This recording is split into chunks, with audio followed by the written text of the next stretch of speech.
Hello everyone, मैं वर्तिका स्वागत करती हूँ अपने चैनल पे। आई होप आप सब अच्छे होंगे। तो आज मैं आपको केवीएस से रिलेटेड जो भी कास्ट सर्टिफिकेट से रिलेटेड जितना कन्फ्यूज़न है वो मैं अपनी तरफ से दूर करने की कोशिश करूँगी कि कैसे कास्ट सर्टिफिकेट केवीएस का जो प्रोफार्मा है उसके अकॉर्डिंग बनवाना है, या फिर अभी तक आपने नहीं बनवाया तो आप कैसे करोगे। मैं कंप्लीट प्रोसेस बताऊँगी OBC, ST, SC and EWS. ठीक है, तो मैं ओबीसी से मैं खुद बिलोंग करती हूँ, तो ओबीसी का तो कंप्लीट प्रोसेस मुझे पता ही है।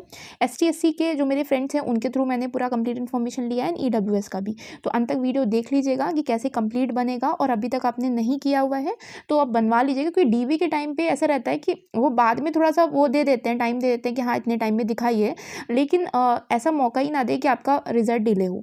तो इसीलिए आप पहले से कंप्लीट करके रखिएगा। तो चलिए सबसे पहले मैं बताती हूँ ओबीसी का। अच्छा, ये देखिए मैंने कुछ सर्टिफिकेट है, इनको मैंने यहाँ पे ओबीसी का भी है, एससी एसटी का भी है एंड ईडब्ल्यूएस का भी है। और मैं अभी आपको केवीएस का भी फॉर्मेट दिखाती हूँ, वो मैंने टेलीग्राम पे डाल दिया है। केवीएस का जो फॉर्मेट है, ये देखिए केवीएस का जो ओबीसी का फॉर्मेट है वो ऐसा होना चाहिए।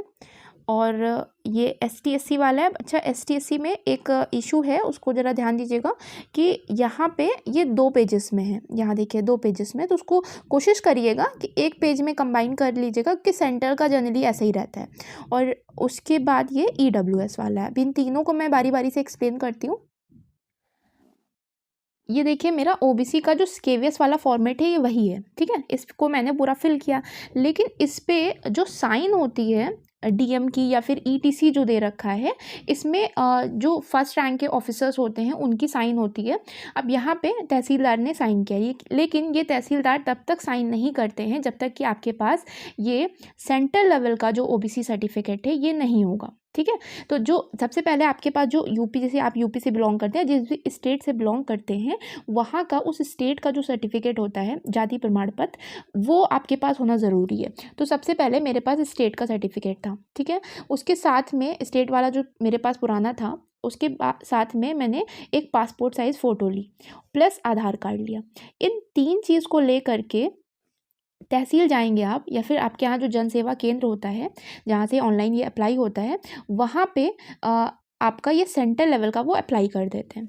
अब देखिए फ़र्क आपको ये दिखेगा, आपके पास जो यूपी का होगा वहाँ पे लिखा होता है पहली बात तो वो हिंदी में होता है, यूपी से हैं तो वो पूरा हिंदी में होता है, लिखा होता है यूपी के लिए जाति पिछड़ी जाति का प्रमाण पत्र।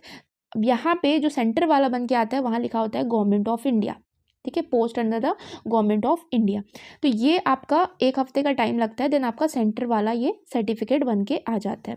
अब मैं यहाँ बता देती हूँ कि आप जिस भी कम्युनिटी से बिलोंग करते हो वो यहाँ मेंशन होना ज़रूरी है। लाइक कुछ लोग कसौंदन होते हैं, कुर्मी होते हैं या हलवाई होते हैं, तो वो यहाँ पे मेंशन होता है। और ये जो रेजोल्यूशन नंबर है ये इम्पॉर्टेंट है। रेजोल्यूशन नंबर क्योंकि सबका सेम होगा, ओबीसी से जो बिलोंग करते हैं ये सेम रहता है, और यहाँ पे ये पूरा अप्रूव रहता है, डिजिटली साइंड रहता है। और ये आपका जब ये बन जाएगा तब आप इस वाले सेंटर वाले को ले करके अपने फिर से तहसील में जाएंगे, ब्लॉक में जाएंगे, और वहाँ पे क्लर्क होते हैं। ठीक है, उन क्लर्क के पास आपको जाना है। आप सबके यहाँ क्लर्क को कुछ ना कुछ अलग बोलते हैं, लेकिन आप वहाँ पूछ लेंगे तो वो बता देंगे।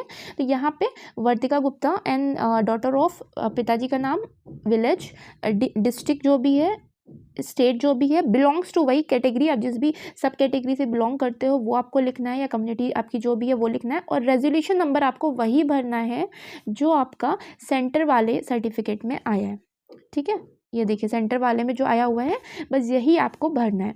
ये आप जब भरोगे एंड देन पूरा कंप्लीट जितना भी इंफॉर्मेशन अपने से रिलेटेड वो फिल करने के बाद उस क्लर्क को आपको दे देना है। अब जब उस क्लर्क को देंगे देन वो क्लर्क यहाँ पे अपने रजिस्टर में ये पूरा डेटा लिखता है कि इस रजिस्ट्रेशन नंबर के लिए, इस आवेदन सर्टिफिकेट नंबर के लिए वो अपने रजिस्टर में लिख लेगा। मैंने पूछा उनसे, जैसे हमारे यहाँ जो क्लर्क थे, मैंने पूछा कि आप ऐसा क्यों लिख रहे हैं, तो उन्होंने बताया कि जब डीवी के बाद आपकी क्रॉस चेकिंग होती है तो हमारे पास हमारा जो रजिस्टर होता है उसी में वो डेटा चेक करते हैं कि हाँ हम ही ने ये अप्रूव किया या नहीं किया।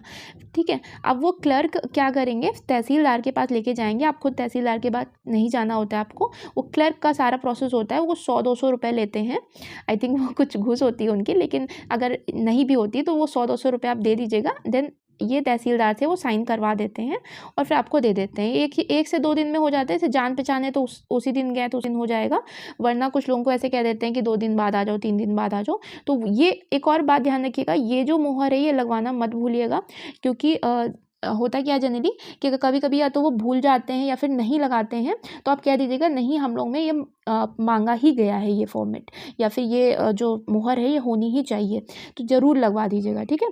तो ये आपका ओबीसी वाला कंप्लीट प्रोसेस है, क्योंकि मेरी 1-2 फ्रेंड के साथ ऐसा हुआ था, उनके डीवी के टाइम पे अदर ऑर्गेनाइजेशन की वो डीवी कर रहे थे, तो वहाँ पे सेंटर लेवल में ही ये मोहर नहीं लगी होने की वजह से उनको टाइम दिया गया था। तो ऐसा कोई मौका ही मत छोड़िए कि आपको टाइम दिया जाए फिर आप जाएँ सबमिट करने, तो एक बार में ही कंप्लीट अपने डॉक्यूमेंट तैयार कर लीजिए। ये आपका होता है ओबीसी वाला। अब देखते हैं एसटी एससी वाला। अब देखिए ओबीसी वाले के लिए मैंने आपको बताया था सेंटर का जो सर्टिफिकेट है वो होना ज़रूरी है, लेकिन एसटी एससी वालों के लिए सेंटर का होना ज़रूरी नहीं है। अगर आपके पास स्टेट वाला जो आपके राज्य का है, यूपी के लिए जाति प्रमाण पत्र जो होता है एसटी एससी वाला, वो अगर है तो आप जस्ट उसको ले करके साथ में अपने आधार कार्ड की फ़ोटोकॉपी ले करके वहाँ पर तहसील में डायरेक्ट जाइए और ये फॉर्मेट वही जो केवीएस वाला फॉर्मेट है वो निकलवाइए। देखिए केवीएस का अभी 2 पेज में था, ये इन्होंने 1 ही पेज में किया हुआ है, ठीक है। फोटो कंपलसरी नहीं है, वैसे फोटो की इन्होंने जगह तो नहीं दे रखी, लेकिन आप चाहें तो यहाँ साइड में लगवा के ये अप्रूव जरूर करवा लीजिएगा, मतलब उसके साथ में अटेस्टेड मोहर जरूर लगवा लीजिएगा। अगर लगवाते हैं तो, नहीं लगवाते तो कोई इशू नहीं, उन्होंने ऐसे कोई कॉलम दिया नहीं है, ठीक है। अब यहाँ पे आपको भरना है पूरा, ये जितना भी आपके बारे में डिटेल थी वो भर लेना है, एंड किस भी आप कास्ट से बिलोंग करते हो, जिस भी ट्राइब से आप बिलोंग करते हो वो लिख लीजिएगा। और मोहर, एक और चीज़ जैसे कि होता क्या है कि जनरली वहाँ पे नायब तहसीलदार कभी कभी साइन कर देते हैं, तो वो वैलिड नहीं होगा। तहसीलदार के नीचे के जो ऑफिसर हैं उनका वैलिड नहीं होता है। यहाँ पे अथॉरिटी में अभी आपको केवीएस की जो ऑफिशियल वाला डॉक्यूमेंट है उसमें जो अथॉरिटी दे रखा है उन्हीं के द्वारा ऑथोराइज होना चाहिए, आपकी जो साइन होनी चाहिए उन्हीं के द्वारा ही होनी चाहिए। ये देखिए एक और एसटी एससी का सर्टिफिकेट है, ये गवर्नमेंट ऑफ इंडिया, ये वही फॉर्मेट है जो कि केवीएस ने दिया हुआ है, तो केवीएस वाले फॉर्मेट को ले जा करके ही आप साइन कराइए। आपके पास स्टेट वाला है तो वो वैलिड नहीं रहेगा। अगर जैसे कभी कभी होता है वो लोग मान जाते हैं, लेकिन फिर वहाँ पे वो कहते हैं आपको हम इतने दिन का टाइम दे रहे हैं, 1 से 2 वीक का टाइम दे रहे हैं, आप इतने टाइम 1 से 2 वीक के बाद आपको ये वाला केवीएस के फॉर्मेट में ही ला करके आपको सबमिट करना है। तो ऐसा मौका क्यों ही दें हम लोग, पहले से ही डॉक्यूमेंट सारा तैयार कर लीजिएगा ताकि आपको कोई वहाँ पे इशू ना रहे। तो ये जो केवीएस वाला फॉर्मेट है इसमें आप अपना name and father name, village और जो भी आपका स्टेट है वो सब भर के यहाँ पे जिस भी आप कम्युनिटी से बिलोंग करते हो वो फिल करोगे। एंड अगेन ये जो राउंड वाली मोहर है ये ज़रूर लगवा लीजिएगा, ठीक है, आपके जो तहसील है वहाँ से। और अब मैं बताती हूँ ईडब्ल्यूएस का। और एक और बात, जैसे कुछ लोग कहते हैं कि हम डीएम से करवा लेंगे, तो डीएम से करवा लेंगे, एसडीएम से करा लेंगे, जैसे इन्होंने एसडीएम से करवाया हुआ है। तो हम लोग क्या, जैसे यूपी में जनरली एसडीएम भी नहीं करते हैं, तो वहाँ पे तहसीलदार से आप करवाओगे तभी भी चल जाएगा। और डीएम तो जैसे मेरी 1-2 फ्रेंड डीएम के पास डायरेक्ट गई हुई थी, तो उनका डीएम ने सीधे सीधे मना कर दिया कि आप अपने ब्लॉक में जाओ एंड ब्लॉक में तहसीलदार का जो साइन होगा वो भी वैलिड है, तो आप तहसीलदार से करा लोगे, ठीक है। उनके जो बराबर की रैंक में जो रहते हैं, फर्स्ट रैंक वाले ऑफिसर रहते हैं, उनका वैलिड रहता है।